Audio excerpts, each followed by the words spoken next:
Hello everyone, welcome to educational fly. I hope आप सभी मस्त होंगे, स्वस्थ होंगे और मज़े में होंगे। आज एजुकेशनल फ्लाई में एक स्टार्ट करने जा रहे हैं स्पेशल सेगमेंट। ये सेगमेंट पॉडकास्ट के माध्यम से होगा और मैंने इसका नाम स्पेशल सेगमेंट क्यों रखा और इस स्पेशल सेगमेंट का कुछ अलग नाम भी है। जैसे हमारे इस स्पेशल सेगमेंट का नाम होने वाला है बिहार के लाल। आखिर मैंने बिहार के लाल ही क्यों रखा है इसका नाम? बिकॉज हम इस एपिसोड में इस सेकेंड सेगमेंट में हम बात करने वाले हैं बिहार के लाल के बारे उन शख्सियत के बारे में जिनकी लोहा पूरी दुनिया मानती है और वो कहीं ना कहीं आज गुम हो गए। तो आज इस स्पेशल सेगमेंट का है फर्स्ट एपिसोड और फर्स्ट एपिसोड में हम बात करने वाले हैं बिहार के उस लाल की जिन्होंने आइंस्टाइन के सिद्धांत को चुनौती दिया था, जिसके कारण उन्हें बिहार के आइंस्टाइन कहा जाता है। तो जब तक आप गैस कीजिए और हम स्टोरी स्टार्ट करते हैं हमारे बिहार के आइंस्टाइन की। तो आप बताइएगा, बिहार के भोजपुर जिले से मुख्यालय आरा से 12 किलोमीटर में स्थित एक गांव है जिसका नाम है वसंत। वहां पर जन्मे थे ये, ठीक है, एक गरीब किसान थे। जी हाँ, हम बात करने वाले हैं डॉक्टर वशिष्ठ नारायण जी के बारे में। ठीक है, इन्होंने सिर्फ आइंस्टाइन की सापेक्षता का नियम यानी कि E=mc² के नियम को ही सिर्फ चैलेंज नहीं किया था, बल्कि मैथ में रेयरेस्ट जीनियस कहे जाने वाले गोस की थ्योरी को भी चैलेंज किया था। ऐसा कहा जाता है कि अपोलो मिशन के दौरान डॉक्टर सिंह नासा में उपस्थित थे और अचानक गिनती करने वाले कंप्यूटर में खराबी आ गई थी। तब उन्होंने डॉक्टर वशिष्ठ जी ने अपनी उंगलियों की गिनती शुरू कर दी थी और जब उनकी गिनतियां खत्म हुई तभी वैज्ञानिक ने उस गिनती को सही माना और बाद में उन्हें अमेरिका में भी पढ़ने का न्योता मिला था। ठीक है, और जब उन्हें न्योता मिला उन्होंने ग्रेजुएशन की 3 साल की डिग्री को मात्र 1 साल में पूरा कर दिया था। हम आपको बता रहे हैं ऐसे गणितज्ञ के बारे में आज जिन्होंने कई रिसर्च किए हैं, जिनका अध्ययन आज भी अमेरिका के छात्र कर रहे हैं।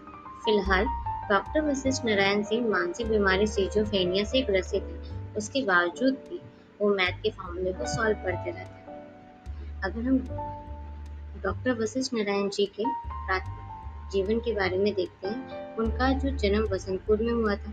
उन्होंने अपनी प्राथमिक शिक्षा जो थी गांव के सरकारी स्कूल से ही की थी। उसके बाद छठी क्लास में नेट हार्ट स्कूल में एडमिशन लिया। इसी स्कूल से सन 1962 में उन्होंने मैट्रिक की परीक्षा में पूरे बिहार में टॉप किया था। ठीक है, इंटर की पढ़ाई के लिए डॉक्टर सिंह ने पटना साइंस कॉलेज में एडमिशन लिया और पटना साइंस कॉलेज में, पता है क्या, पटना साइंस कॉलेज में बतौर छात्र गलत पढ़ाने पर वो अपने गणित के अध्यापक को भी टोक देते थे। कॉलेज के प्रिंसिपल को जब पता चला था तो उन्होंने उसकी अलग से परीक्षा करवाई थी, जिसमें उन्होंने सारे एकेडमिक रिकॉर्ड तोड़ दिए थे और इंटर में भी उन्होंने पूरे बिहार में टॉप किया था। 1962 के समय की बात कर रहे हैं। उस time Bihar college of engineer के नाम से पूरी दुनिया में फेमस था। ठीक है, वहाँ पर देश विदेश के दिग्गज भी यहाँ आते थे और 1963 में एक मैथमेटिक्स कॉन्फ्रेंस का आयोजन किया गया था।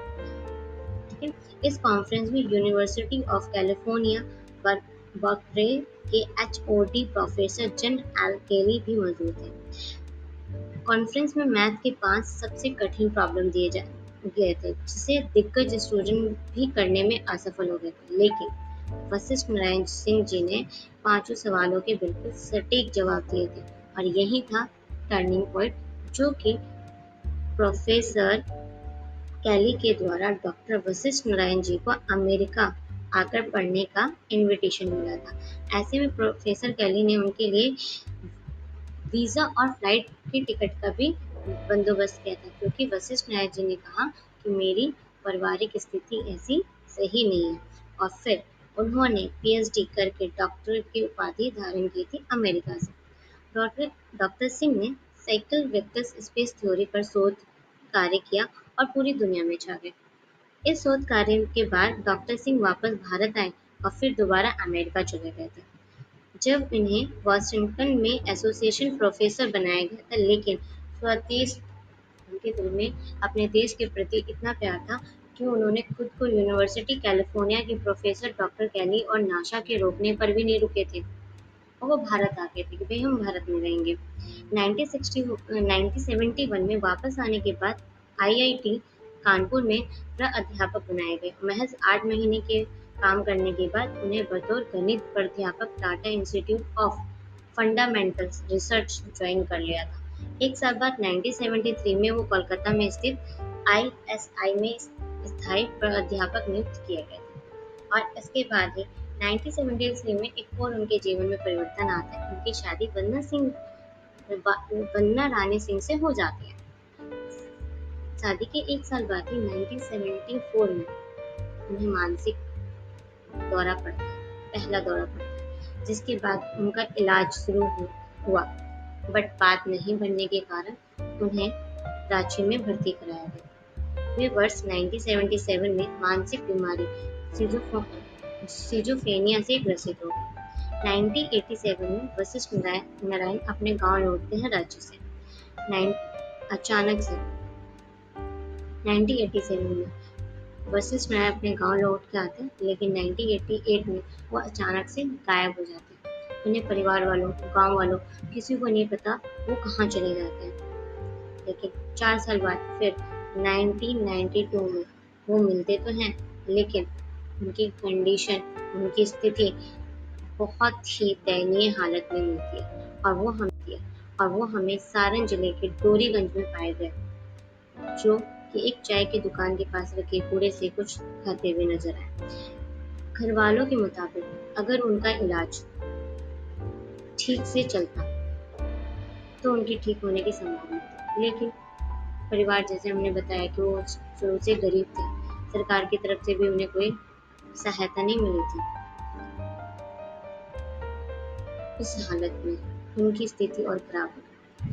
वशिष्ठ नारायण सिंह जैसे गणितज्ञ, जिनकी प्रतिभा का लोहा पूरी दुनिया ने देखा, माना, वो अब गुमनाम हो चुके हैं। ये हम एक विडंबना ही तो कहेंगे कि ऐसे महान गणितज्ञ अपने जीवन के अंतिम 3 दशक तक मानसिक बीमारियों का शिकार रहे, लेकिन सरकारी उपेक्षा के कारण इनका समय रहते समुचित इलाज नहीं हो पाया। 14 नवंबर 2019 को 72 वर्ष की आयु में डॉक्टर वशिष्ठ नारायण जी का निधन हो गया, जिस पर देश के प्रधानमंत्री, बिहार के मुख्यमंत्री, समस्त तमाम हस्तियों ने शोक व्यक्त किया। उनके इस योगदान के लिए उनके निधन के पश्चात उन्हें पद्मश्री अवार्ड से सम्मानित किया गया और इस अवार्ड से सम्मानित करने के बाद अफसोस, काश हम उन्हें जीते जी ये सम्मान दे पाते, काश उन्हें समय पर सहायता मिल पाती, तो आज वो हमारे सामने होते। तो ये थी आज की हमारी स्टोरी। उम्मीद है कि आपको ये पसंद आई होगी। अगर पसंद आई तो कमेंट करना ना भूलें और जब तक के लिए नेक्स्ट एपिसोड का वेट करें, तब तक के लिए bye bye, take care, thank you so much for watching. बने रहें, लाइक, सब्सक्राइब एंड शेयर करना ना भूलें।